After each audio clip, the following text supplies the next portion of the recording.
guys, welcome to 𝙃𝒧𝒐𝒧𝒐𝒧🐬 Today we got Harlequin's Quill featuring our Meowscarada EX with the new Spiky energy, putting 2 damage counters on the attacking Pokemon if the Pokemon this card is attached to is in the active spot and is damaged by an attack from your opponent's Pokemon, even if it is knocked out.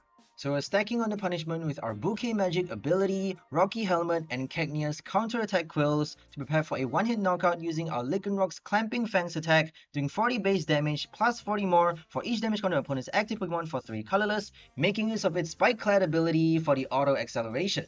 We also have 1 Dusclops for the early ping, 2 Mew EX, 1 Skwovet, and 1 𝑽𝒊𝒐𝒍𝒆𝒕 EX for the draw support, 1 Grand Tree, 2 Rare Candy, and 1 TM Evolution to help our Stage 2 EX evolve fast, 1 Super Rod and 1 Lana's Egg to help us recycle or retrieve our Pokemon and energies, 1 Chorus's Tenacity to help us search for our Stadium and Special Energy, 1 Explorer's Guidance with 4 Ultra Ball and 1 Earthen Vessel to help us discard this energy for us to reattach from the discard pile onto our Lycanroc using its ability, even though we want to be attaching onto our Meowscarada EX to start with and have it knocked out before using our Lycanroc to attack by playing its ability from our hand. So we want to be using its ability after playing this Pokemon to attack with. Instead of focusing on the discard, we want to be focusing on attacking with the special energy on our Meowscarada EX. We're also playing 1 Counter Gain since we have so many Pokemons with colorless attack costs, 2 Surfer with 1 Switch, 1 Deduction Kit for Mew, 1 Kofu to help us put our evolution cards back into the deck for us to play Grand Tree, 1 Amarys, 1 Arven, 1 Rhyme, 1 Boss, and 6 basic Grass Energy. So that's all for the deck list. Now let's go for some gameplay and see how well this deck works. Okay, let's go for our first game with Harlequin's Quill.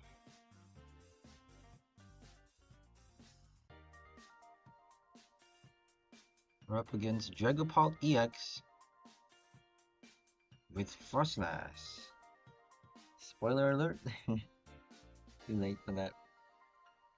So we got our Skwovet in the active, which isn't great, because there's an extra prize for Max Phantom. Wait, is it Max Phantom? Phantom Dive! That was VMAX. That was the VMAX, wasn't it? I think the VMAX was actually better though. 130 in the active? Oh no, it's actually worse. 5 damage counter on the bench, if I'm not mistaken. Now we got the EX, which is doing a lot more damage in total apparently.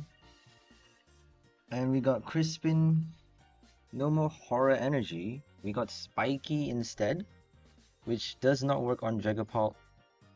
So it's a whole new format. Hooray! I don't know about Terra. I mean, some people like it. I'm not really a big fan of the Stellar phenomenon. The Crystal being an ace spec. I mean, we have redeemable ticket now for ace spec cards, which is kind of awesome. But it's quite difficult to search for it unless if you play Arven. You might not be able to play it at the right turn if they do Budew, if they play Itchy Pollen at the right time, if they keep locking your item cards with Tyranitar. I don't know why, but Tyranitar is all over the place now. I keep fighting against Tyranitar decks. I won one and I lost against one. The one that I won was actually too long to fit into this video because I took quite long for most of the turns. It's a lot more difficult to play against control decks, and normally the game end up being a lot longer. You know, it was 35 minutes plus, and if I fit into this video, the whole thing would be 1 hour plus long if I want 3 games in the entire video. Otherwise, I can only fit 2, and I really want to include the Meowscarada one. So we have a Meowscarada game after this, and Blaziken EX as well. So it was a tough decision. But anyways, back to the game. Now they got their TM Evolution for a Dracloak on the bench. We got our Candy. We're gonna knock out their active right now. TM Evolution is a great counter against Budew. That annoying baby Pokemon is wreaking havoc in meta, as we all know. Off meta, wherever it's legal to play that annoying ass card. But if they play a Budew, all we need is to evolve the Meowscarada and use our Rhyme or even our Spiky energy or even our Cacnea to kill off that Budew with ability, with our recoil. So Buddy only has 30 HP. If they use Ichi Pollen, they have to do damage. And if they are damaging our Pokemon, they get punished by either the counter attack Quills or our Spiky Energy with Rocky Helmet. If it's on the bench, if we push it to the bench with our Rhyme, or if we do a boss on something else, we can actually play our Bouquet Magic to knock it out on the bench while targeting the active for big damage. So obviously we want to be pulling out our Meowscarada EX, 2 copies of it into play. We have a redeemable ticket and only 2 of the EX now, but I would prefer to have 3 Meowscarada EX in the deck. I don't know how to fit that in. If you guys want to input in the comments below, feel free to do so, because this 60 is kind of still provisional. I really feel like 3 copies of the EX is gonna help out, because we actually need 2 copies in play during the crucial moment of the game for us to keep on playing our ability, so that we have at least 6 damage counters on one of their bench primary EXs, like the stage 2 EX Charizard or Hydreigon.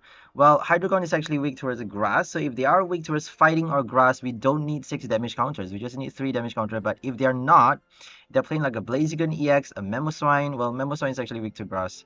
If there's a lot of things weak to grass right now, isn't there? But if they're playing like a Melmetal or anything that isn't weak towards our main type attackers, then we should actually be accumulating those damage counters by using the ability as many times as we can every single turn. So we got only 6 basic energy. I'm thinking maybe 5 basic energy is enough. Maybe we could swap out one of the energies for another stage 2 EX, because that's kind of priority. We actually did not prize a single evolution for this game, which is quite lucky, I would say, because we only have 1 Lycanroc, 1 Dusclops, and 2 Meowscarada. Well, we have 2 Floragato as well for the TM evolution. It's kind of risky still, so I don't know. I really don't know. Maybe we should cut off 1 Rare Candy for another EX, since we are playing the TM and the Grand Tree, but 1 candy feels stupid, you know? Even if item lock is a big deal, I feel like we should never be playing less than 2 candies. 3 candies is kind of a normal thing, but we only have 2 for this list now. It's really tight. I don't know why. Even with just 1 copy of the Lycanroc, it's still very tight. I think maybe because we are doing Mew EX draw support. I thought about doing Zoroark EX draw support, but then, you know, it's another evolution line and it's an EX. Mew is an EX obviously, but Zoroark has 2 energy retreat. Mew has free retreat, so if we play Surfer, we get to retreat for free with Mew. As opposed to Zoroark, where we need to play another stadium card for the free retreat. So Mew is a lot better. It's only 2 cards anyways. You're drawing not a lot, but you get to discard though. Zoroark helps you discard your Spiky energy if you want to play your Lycanroc earlier than normal or before your Meowscarada. In some cases, it's actually better to play Lycanroc first and then Meowscarada later. But for this, for the list that I've built for this 60, I kind of feel like we don't have a choice but to play Meowscarada first, since we are our primary attacker. It has already been prioritized to put forth our Meowscarada to attack, because if we don't, it's actually kind of difficult. The deck isn't built to discard the Spiky energy early. If you want to discard the Spiky energy early, if you want it to be more Lycanroc central, you should be thinking about playing more copies of your Deduction Kit and your Explorer's Guidance. Those 2 cards should be in 3s instead of 1.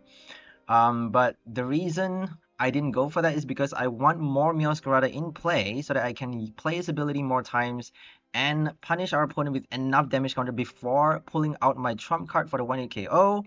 And we want to be punishing them while doing knockout with our Meowscarada as well. So punishing them with our Spiky energy before actually having it discarded, before, you know, using our ability to attach from the discard pile, is actually way smarter, right? It's almost like the Forretress EX, where you actually use it to attack before knocking itself out to play its ability, right? You attack with the Fortress, you tank damage, and then just before it's about to get knocked out, you play its ability to knock yourself out, and then get the extra energy, give your opponent the prize when you don't need that card anymore. When you've exhausted its HP, basically. So that's how we should really be playing the game, right? To squeeze out the full potential of every single card in the deck, and make sure that we use them right. Make sure that we use them at the right time and, you know, to their max potential. We got Kafu and Arven in our hand, and all we need is an Arven right now, because if we have the helmet attached to our Meowscarada, then they actually get knocked out. They would knock themselves out if they want to get 3 prize on the next turn.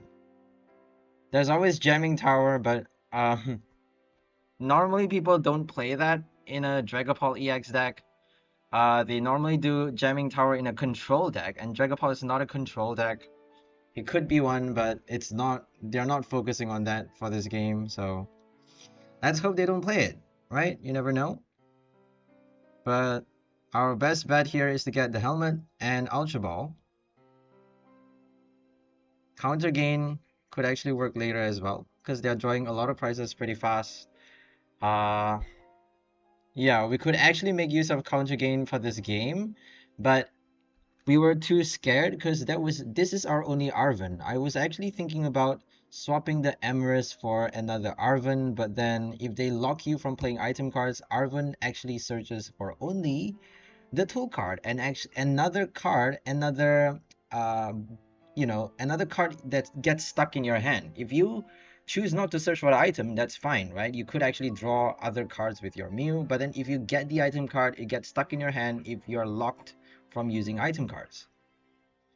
So if you swap Amarys for another Arven, if you want to do that, that is an option for the list. If you swap it out, you could actually search more easily for your tool cards. You could get your Rocky Helmet a lot faster. You could play your TM evolution at the right time. You could actually evolve faster if they play the item lock as well. So Arven isn't really too bad. Maybe it could be better than Amarys.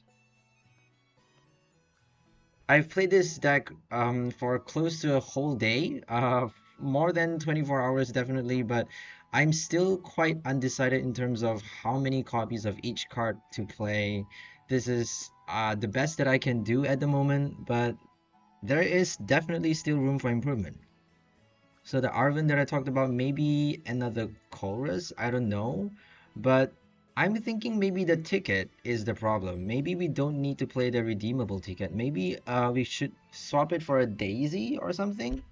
That is also another thing I've thought about, but eventually I always go back to the ticket. Like, it's almost like something that I feel intuitively that we don't need in a deck, but somehow if we don't play it, we get screwed. It's almost like in practice, you are forced to do it. So it's really difficult. This game is like theory and practice is completely different.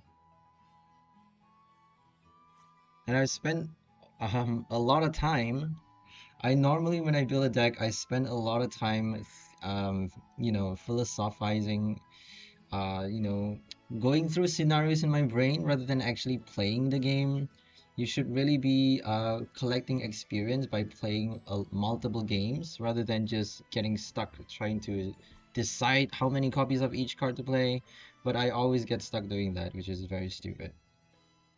So don't mind me, I'm just talking to myself right now.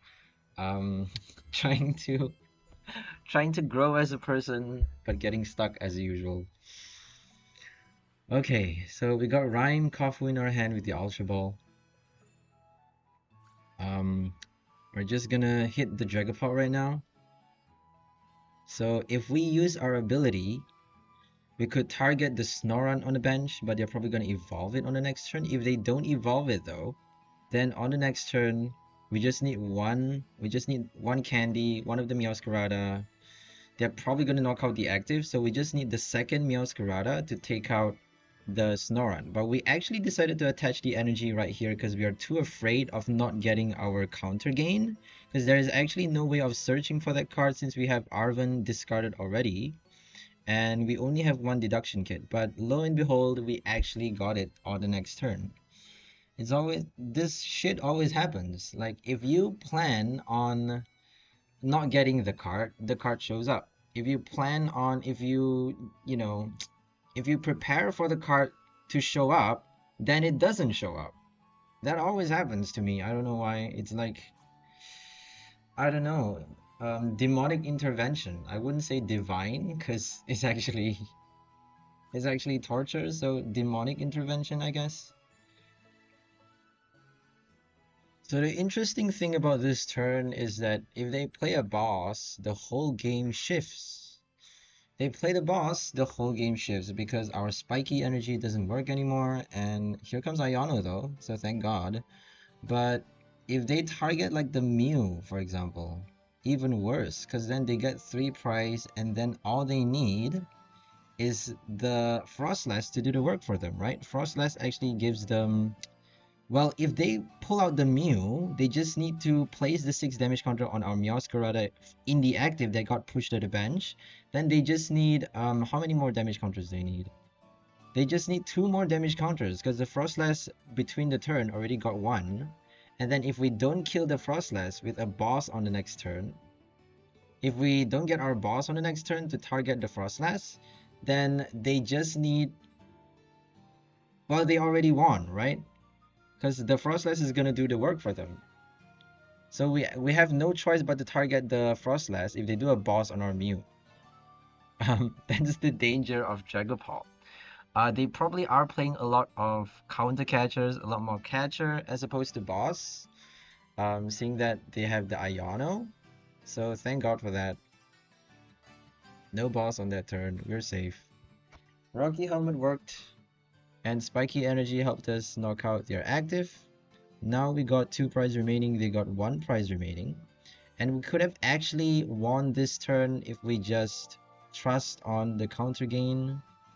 But they can actually still win though. They have no GP on the bench, if you guys don't already notice.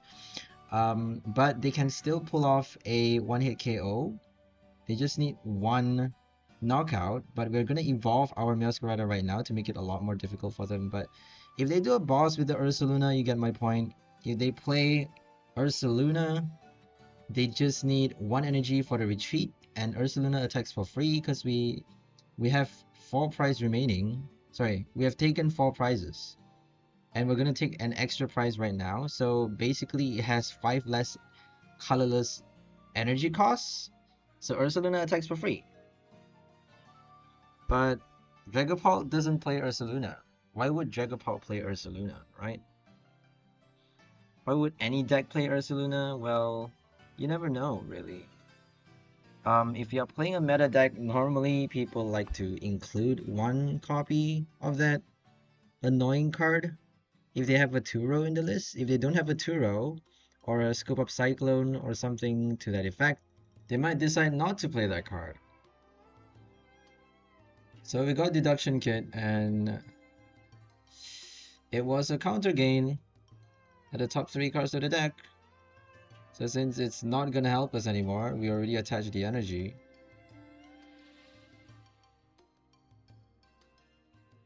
We're just gonna put it at the bottom.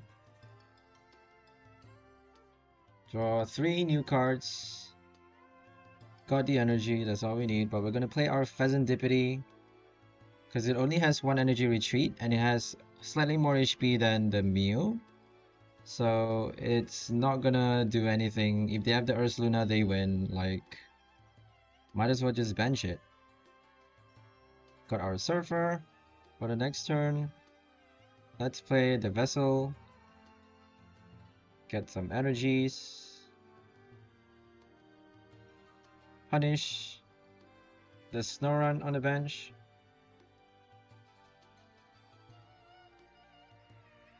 So don't underestimate Frostless. It's pretty scary, isn't it? And always try to evolve to Meowscarada as fast as you can and start digging for those grass energies. If you don't play our ability fast enough and, you know, as many times as you can, then the whole strategy might not work. And if you bench a Duskull instead of the Rockruff, if you have your Dusclops in the prize, you gotta dig for your redeemable ticket.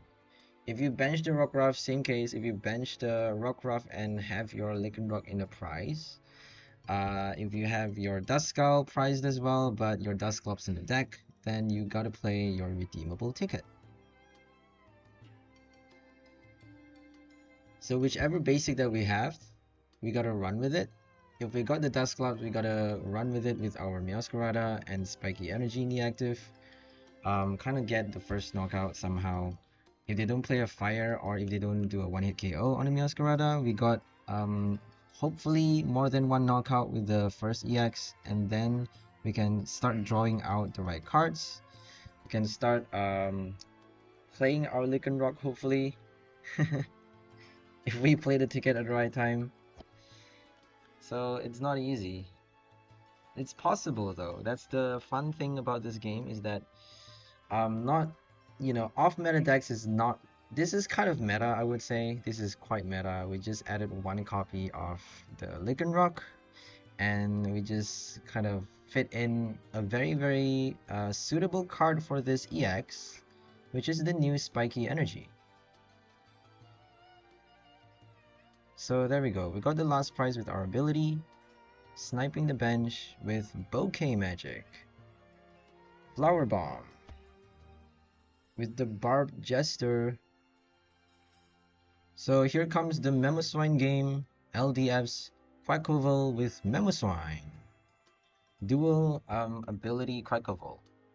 One for the draw support, one for the acceleration, which is quite unique. But I think I'm gonna end the voiceover because we're past 20 minutes. I'll see you on the next video. Have a great day and bye everyone!